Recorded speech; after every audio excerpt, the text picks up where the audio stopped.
7, 220 kilovolt, 3-phase transmission line is 40 kilometers long. The resistance per phase is 0.15 ohms per kilometer. And the inductance per phase is 1.3263 millihenry per kilometer. Shunt capacitance is negligible, so meaning we will treat this problem as a short transmission line. So the capacitance or the shunt capacitances will be neglected. Determine the voltage regulation when supplying 381 MVA at 0.8 power factor lagging at 220 kilovolts. Solve muna natin yung equivalent XL. So we'll assume a frequency of 60 multiplied by 1.3263 millihenries times 10 to the negative 3. This is in ohm per kilometer. Multiplied by 40 kilometers. The equivalent reactive impedance of the line is 2 times pi times 60 times 1.3263 exponent negative 3. Galing ito sa 2 pi f times L. Then times 40. So 20 ohms. The resistance per phase of the line is 0.15 multiplied by 40 is equivalent to 0.15 times 40 is equivalent to 6 ohm. The impedance of the line in rectangular form is 6 plus J 20 ohm. Then using equivalent single phase or per phase analysis, so we'll solve for Vs per phase. So magnitude of VR per phase, then plus the current line multiplied by the impedance of the line per phase. So VR per phase is 220 times 10 to the 3 all over square root of 3 plus I line 381 times 10 to the 6 divided by square root of 3 times 220 kV.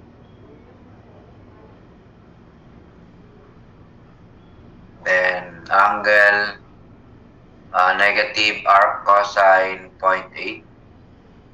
So we will not divide by the power factor because the power is expressed in volt ampere multiplied by the transmission line impedance 6 plus J 20 ohms. Then you get the magnitude. Magnitude of 220 exponent 3 divided by square root of 3, then plus 381 exponent 6 divided by square root of 3, then times 220 exponent 3. Angle negative shift cosine 0.8, then times 6 plus 20J equals 144.348 kilovolts. So what is the value of Vs line to line? So square root of 3 times Vs per phase multiplied by square root of 3. So 250.018.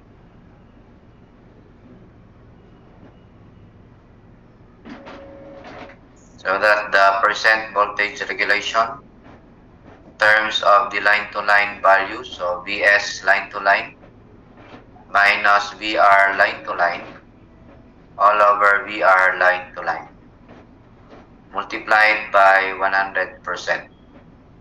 This is the VR line-to-line, the receiving end voltage.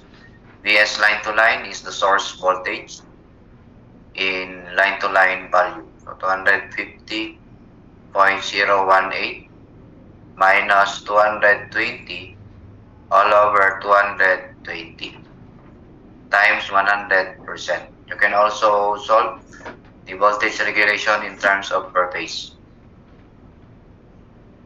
So minus 220 exponent 3, then divided by 220 exponent 3 times 100.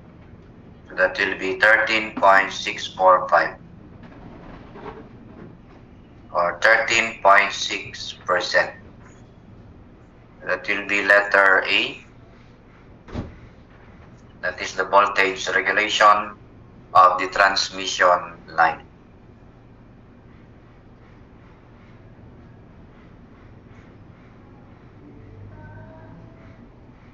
Number 8. Behind a certain point in a system network, the equivalent Thevenin's impedance is 0.2 per unit at 100 MVA base.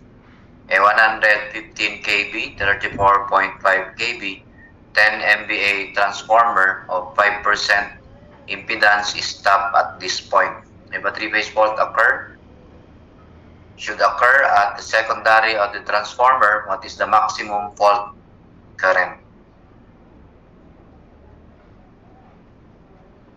This is the tapping point. Then we have here the transformer. Then the fault is located at the secondary side of the transformer. This is rated 115 kV by 34.5 kV. This is rated 10 MVA. And its impedance is 5%. Then this is the tapping point. Of course, we have the system here. Then you will connect a transformer for your industrial loads, rated 10 MVA. So this is the tapping point with an equivalent Z of 0.2 per unit and MVA of 100 MVA.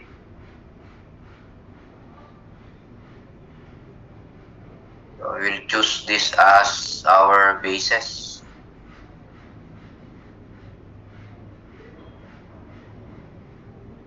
This is the diagram.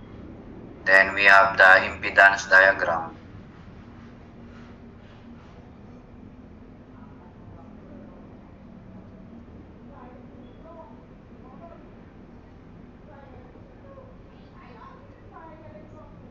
Ito yung source natin. Then we have the tapping point and then the transmission line. This is the source E. That is 1.0 angle 0 degrees. What is the value of the tapping point? Ito, mariretain lang yung value niya. That is 0.05 per unit. Ito parang old ito. So, Z tapping point, new. Z tapping point, old. Multiplied by MVA new. This will be the new values.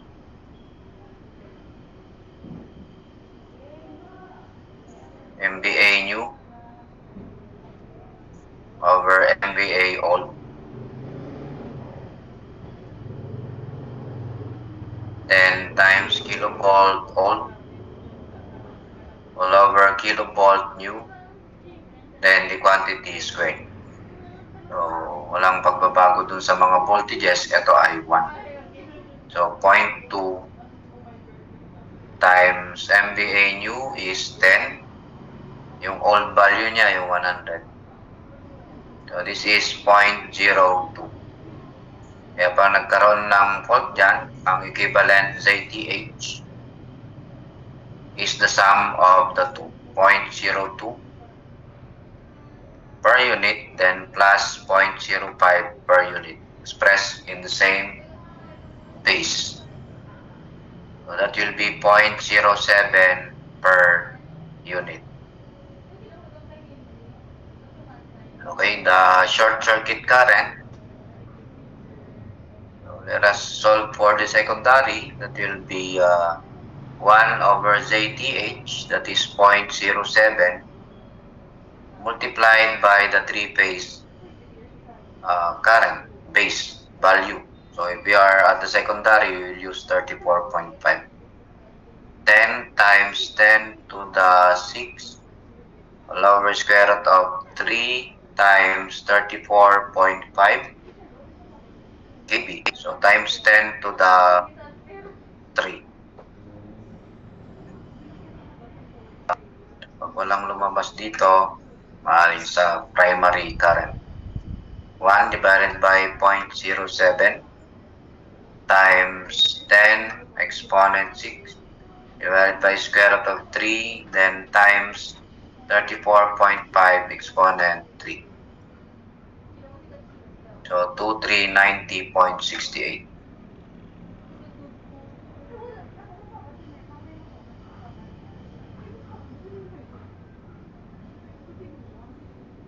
$2,390. Parehas niya, letter A.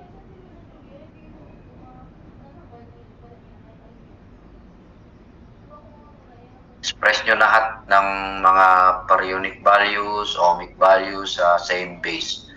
Bahala na kayong mamili. Okay. So dito, ito yung pinili natin na bases. Number 9. At a certain location of an electrical system, the available short circuit MVA is 10 at 100 kVA, while its Thevenin's equivalent reactance is 0.05. Determine the per unit reactance of the point using a base of 20 MVA at 115 kilovolts. So yun pa rin yung natin. Z new is equal to Z old multiplied by MVA new over MVA old, then multiplied by kV base old all over kV base new, then the quantity squared. What is this will be Z per unit, yung old 0.05 multiplied by MVA new, ito na yun, mga new values ng bases. So 20 then divided by MVA old is 10 multiplied by kilovolt old 100 kV divided by 115 kV, then the quantity is squared. 0.05 times 2 times 100 over 115 squared. That will be 0.0756. 0.0756. So of course we will follow the rounding up. So that will be 0.08 ohm per unit. So letter A.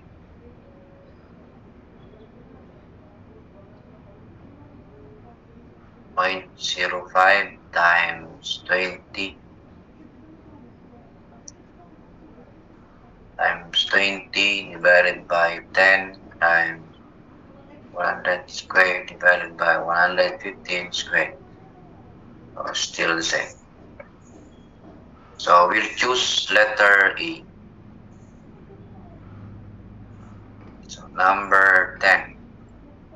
A 3-phase, 3-wire short transmission line has a resistance of 3 ohms and a reactance of 8 ohms per wire. At the receiving end, a 3-phase load draws a line current of 75 amperes at 13,500 volts line to line, 0.85 power factor leading.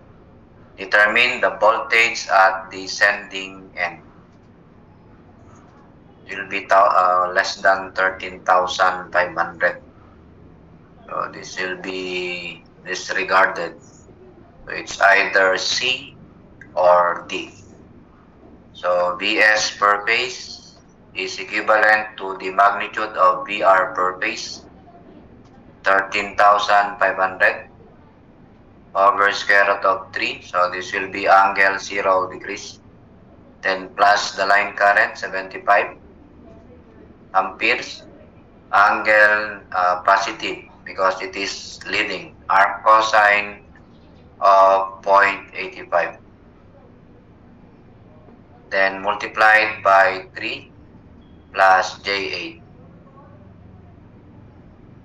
So the value of Vs per phase is shift magnitude 13,500, then divided by square root of 3 plus 75 angle shift cosine 0.85,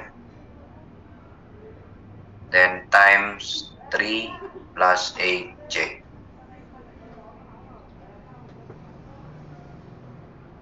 So 7695. 0.12.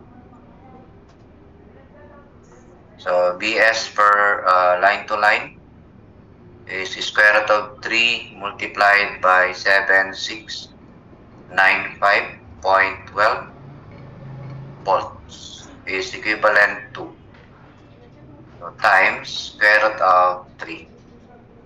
That will be 13,328.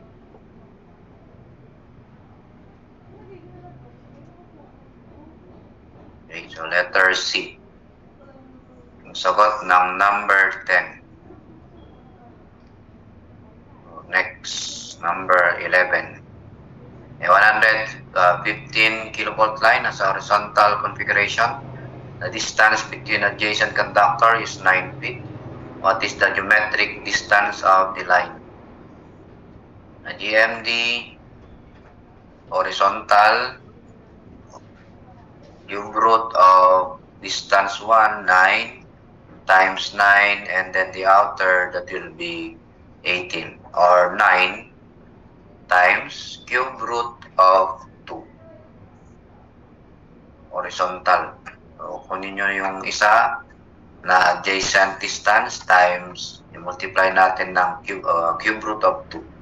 So 11.34 feet. Letter D yung sagot ng number 11. Number 12.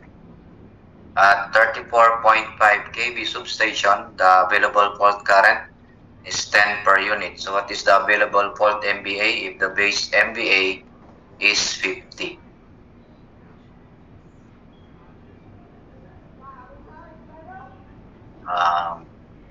MVA volt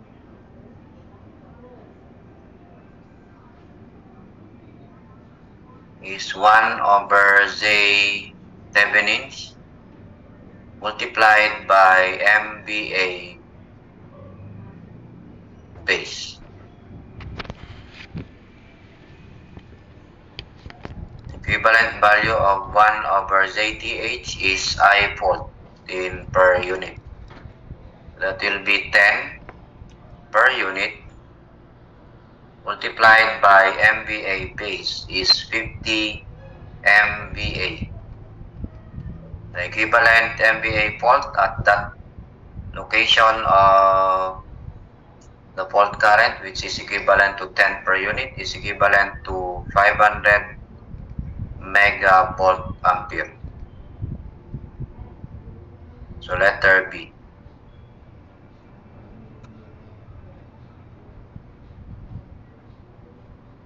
Number 13. 5 MVA, 13.8 kV by 480 volt. 5% impedance transformer is stopped at 13.8 kV line where the Thevenin's equivalent impedance is 0.5 ohms. Determine the fault current at the primary for a three-phase fault at the secondary. So ito yung tapping point ulit.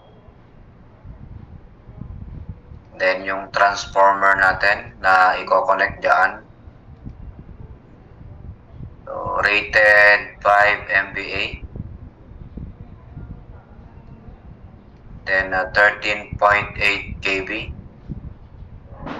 by 480 volts. The impedance of the transformer is equivalent to 5% or 0.05 per unit.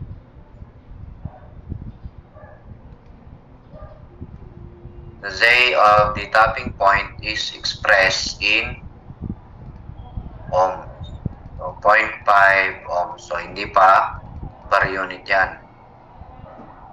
So ang gagawin natin, itong tapping point, kasama siya dito sa primary.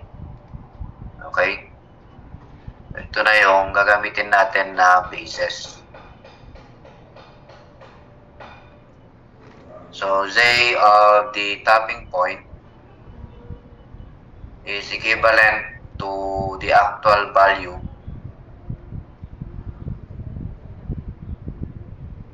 ito yung actual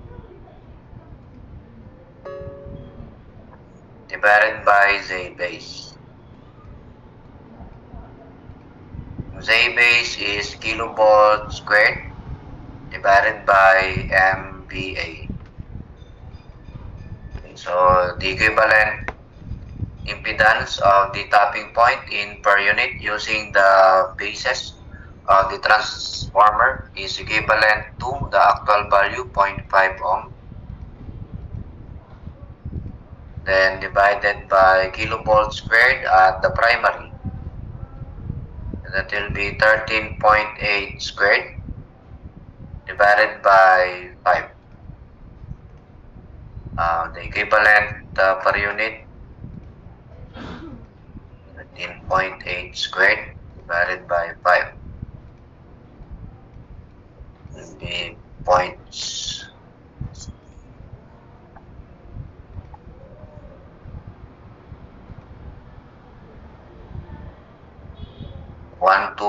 over 9522.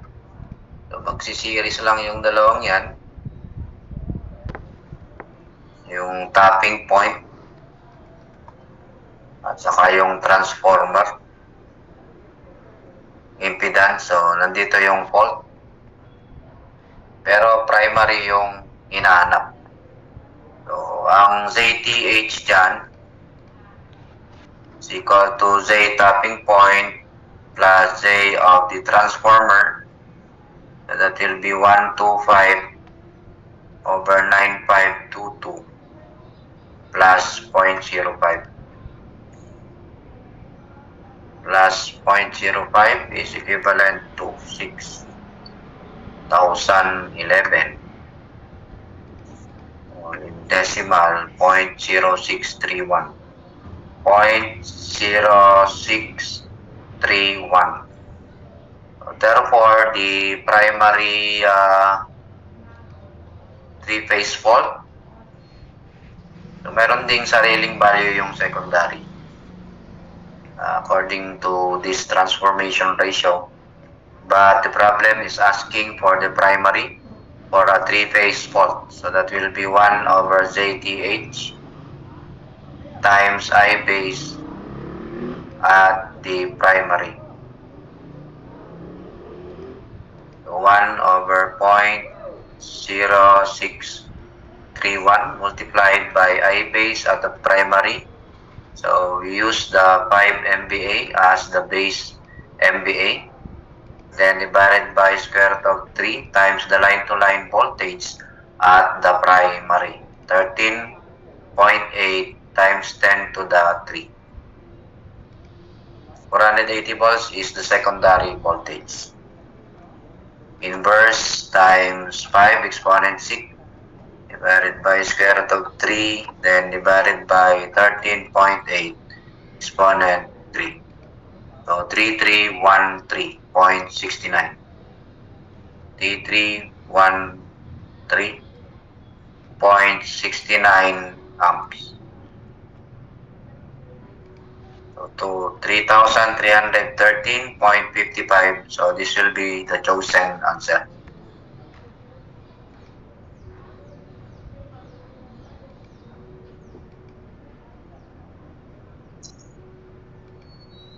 Number 15. What is again the sending end voltage of the line? Again, Vs per phase is equivalent to A times Vr per phase, then plus B times Is per phase. So magnitude. So magnitude of A is 0.887, angle 1.9 degrees, times 230 times 10 to the 3. This is now the VR per phase divided by square root of 3. Angle 0 degrees. Then plus B, 156 angle 75.14 degrees times Is per phase, 200 amperes at 80% lagging power factor. So negative arc cosine of 0.8.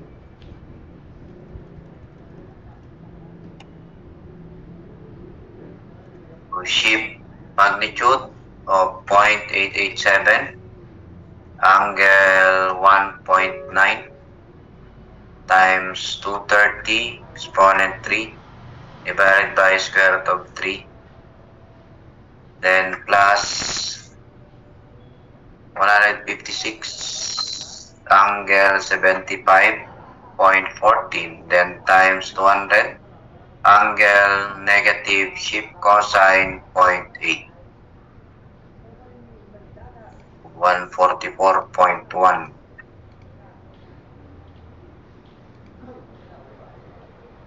Kilovolts. So Bs line to line is square root of 3 times 144.1 kV. So times square root of 3 times 1 exponent negative 3. So 249.59.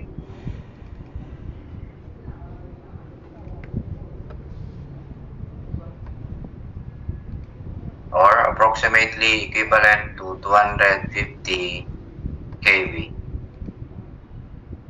So letter A.